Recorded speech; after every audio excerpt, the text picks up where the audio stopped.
1971 সালে মুক্তিযুদ্ধে স্বাধীন হওয়া বাংলাদেশের ইতিহাসে এখনো অবধি বহুবার বিভিন্ন সরকারের পতন হয়েছে, আর যতবারই পতন হয়েছে ততবারই রক্তক্ষরণ হয়েছে। তাই গত 53 বছরে বাংলাদেশ সরকার প্রধানরা কিভাবে ক্ষমতায় এলেন আর বিদায় নিলেন, আজকের ভিডিও সেই নিয়েই।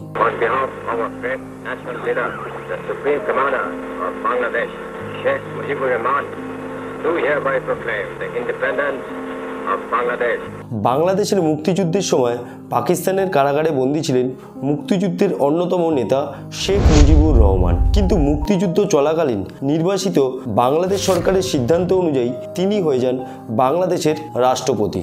এরপর 1971 সালে বাংলাদেশ স্বাধীন হয় এবং 1972 সালের 8ই জানুয়ারি পাকিস্তানের জেল থেকে ছাড়া পায় মুজিবুর রহমান।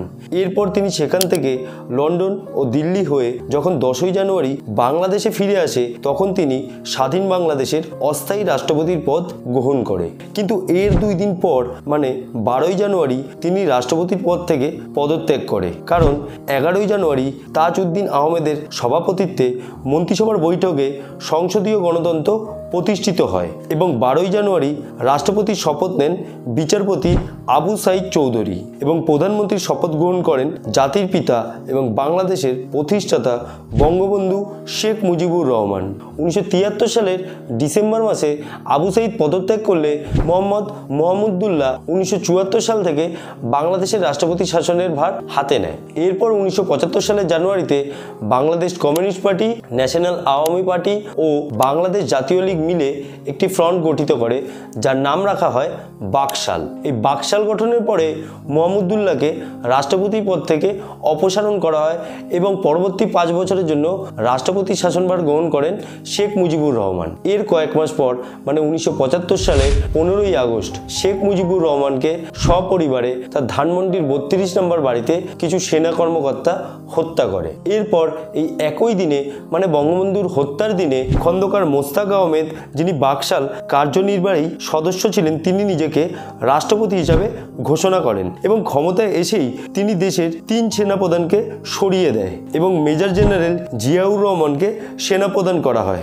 এরপর একে একে আওয়ামী লীগের সমস্ত সিনিয়র নেতা সৈয়দ নজরুল ইসলাম, AHM কামারুজ্জামান, মোহাম্মদ মনসুর আলী ও তাজউদ্দিন আহমেদ, যিনি মুক্তিযুদ্ধের সময় বাংলাদেশের প্রধানমন্ত্রী ছিলেন, এদের সবাইকে জেলবন্দি করেন এবং বঙ্গবন্ধুর পরিবার মানে শেখ রেহানা ও শেখ হাসিনাকে বাংলাদেশে নিষিদ্ধ করে। এছাড়াও একটি ইনডেমনিটি অধ্যাদেশও ঘোষণা করে, যা ছিল মুজিবুর রহমানের হত্যাকারীদের বিরুদ্ধে কোর্টে কেউ আপিল করতে পারবে না।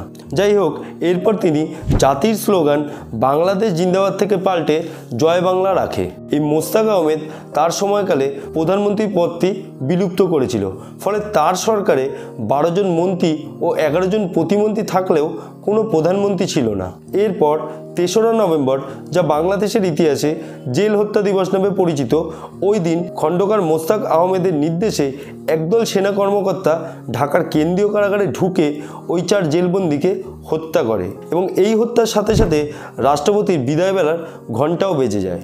ওই দিনই ব্রিগেডিয়ার খালেদ মোশাররফ ও কর্নেল সাফাত জামিলের নেতৃত্বে একটি সাময়িক অভ্যুত্থানের পরে 6ই নভেম্বর খন্দকার মোস্তাক আহমেদকে ক্ষমতা গ্রহণের মাত্র 83 দিনের মাথায় ক্ষমতাচ্যুত করা হয় এবং একই দিনে মানে 1975 সালের 6ই নভেম্বর আবু সাদাত মোহাম্মদ সায়েমকে রাষ্ট্রপতি নিযুক্ত করেন সেনারা। কিন্তু পরের দিনই আবার এক ষড়যন্ত্রে বদলে যায় বাংলাদেশ, যেখানে 3রা নভেম্বরের সাময়িক অভ্যুত্থানে খালেদ মোশাররফ জিয়াউর রহমানকে সেনাপ্রধানের পদ থেকে সরিয়ে নিজেকে নতুন সেনাপ্রধান হিসাবে নিযুক্ত করে। কিন্তু 7ই নভেম্বর খালেদ মোশাররফকেও গুপ্ত হত্যা করা হয়, আর এই হত্যা হয় জিয়াউর রহমানের নির্দেশেই।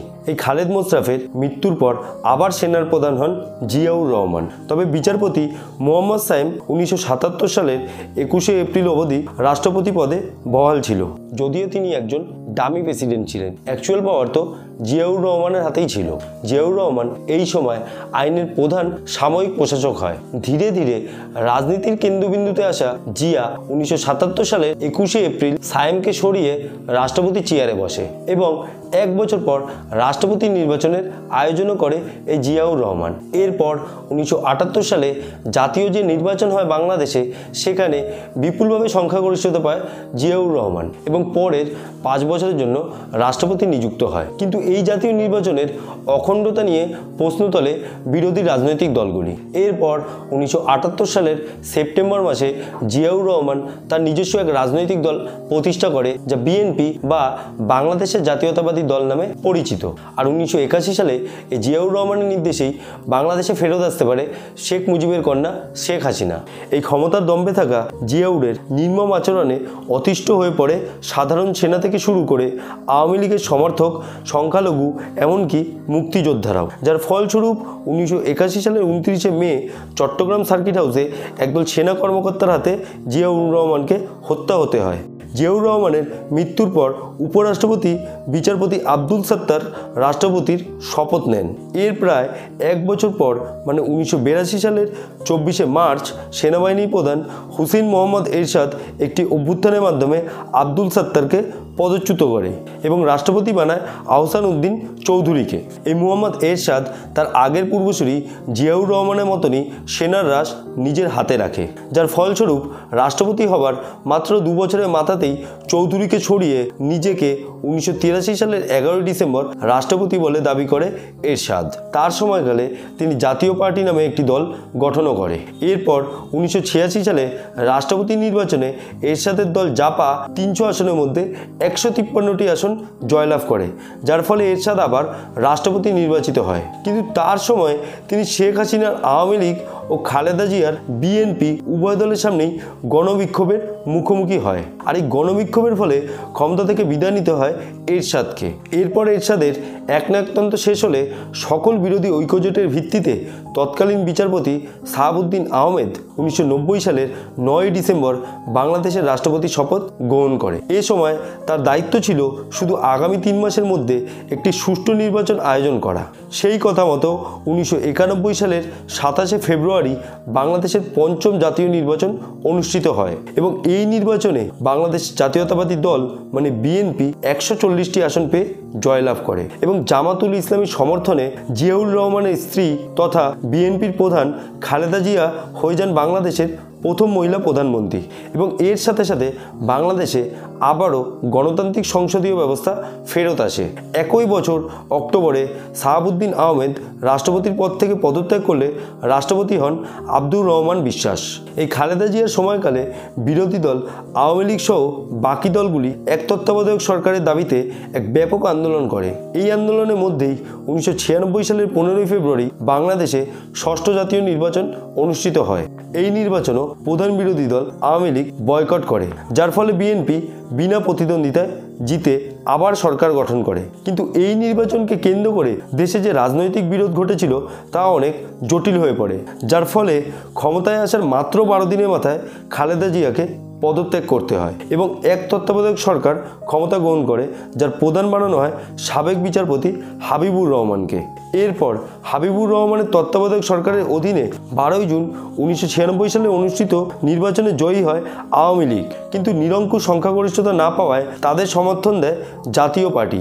এর ফলে প্রধানমন্ত্রী শপথবাক্য পাঠ করে প্রথমবারের মতো বঙ্গবন্ধু কন্যা শেখ হাসিনা এবং তার সময়ে রাষ্ট্রপতি আব্দুর রহমান বিশ্বাসের 5 বছর সময় পূর্ণ হয়ে গেলে আবারও রাষ্ট্রপতি বানানো হয় শাহাবুদ্দিন আহমেদকে এবং 2001 সালে শেখ হাসিনার 5 বছরের মেয়াদ শেষ হলে সেই সময় বাংলাদেশে আবার এক কেয়ারটেকার সরকার গঠন করা হয়, যার প্রধান উপদেষ্টা করা হয় বিচারপতি লতিফুর রহমানকে। এই লতিফুর রহমানের অধীনে 2001 সালের অক্টোবর মাসে বাংলাদেশে 8ম জাতীয় নির্বাচন অনুষ্ঠিত হয়, যেই নির্বাচনে খালেদা জিয়ার বাংলাদেশ জাতীয়তাবাদী দল, জামাতুল ইসলামী ও ইসলামী জাতীয় ঐক্য ফ্রন্ট সহ মোট 4টি দলের ঐক্যবদ্ধ জোট আওয়ামী লীগকে পরাস্ত করে। আর এই জোট সরকার এই নির্বাচনে বিপুল এক জয় পায়, এমনকি শেখ হাসিনা তার নিজ কেন্দ্র রংপুর থেকে হেরে যায়। এরপর তিনি ও আওয়ামী লীগ কর্মীরা অভিযোগ করে যে এই নির্বাচনে রাষ্ট্রপতি ও তত্ত্বাবধায়ক সরকারের প্রধান ভোটে কারচুপি করেছে।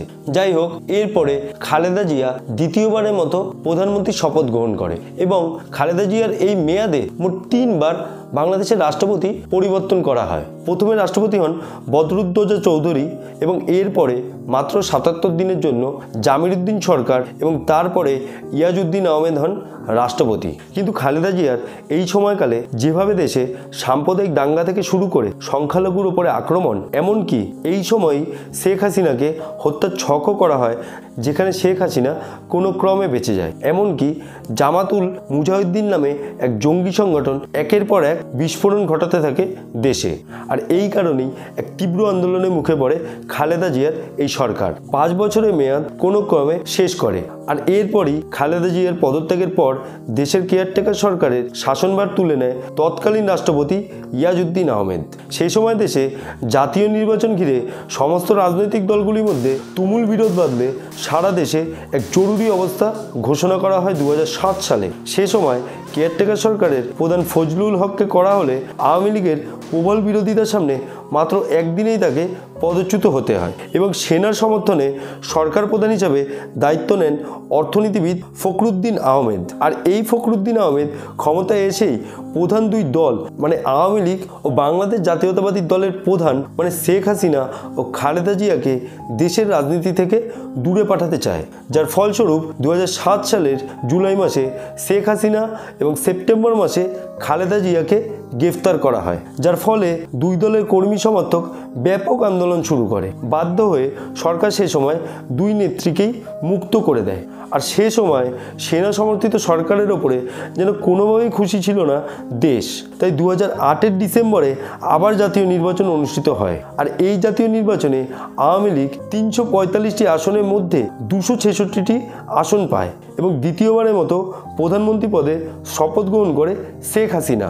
এরপর থেকে তিনি টানা চতুর্থবার মানে 2014, 2018 ও 2024-এর নির্বাচনে জয়লাভ করে দেশের সবথেকে দীর্ঘমেয়াদী প্রধানমন্ত্রী থাকার ইতিহাস গড়ে ফেলেছে। কিন্তু গত 5ই আগস্ট 2024 তারিখে কোটা সংস্কার আন্দোলন থেকে তৈরি হওয়া এক গণ আন্দোলনের মুখে পড়ে প্রধানমন্ত্রী পদ থেকে পদত্যাগ করে ভারতে চলে আসে এবং বর্তমান রাষ্ট্রপতি মোহাম্মদ শাহাবুদ্দিন ঘোষণা করে যে দেশে খুব শিগগিরই একটি অন্তর্বর্তীকালীন সরকার গঠন করা হবে এবং এই অন্তর্বর্তীকালীন সরকারের প্রধান বানানো হয়েছে ডক্টর মুহাম্মদ ইউনূসকে। তো এই ছিল বাংলাদেশের সমস্ত লিডারদের ইতিহাস। ভিডিও ভালো লাগলে অবশ্যই লাইক অ্যান্ড শেয়ার করে দেবেন। জয় হিন্দ, বন্দে মাতরম, জয় বাংলা।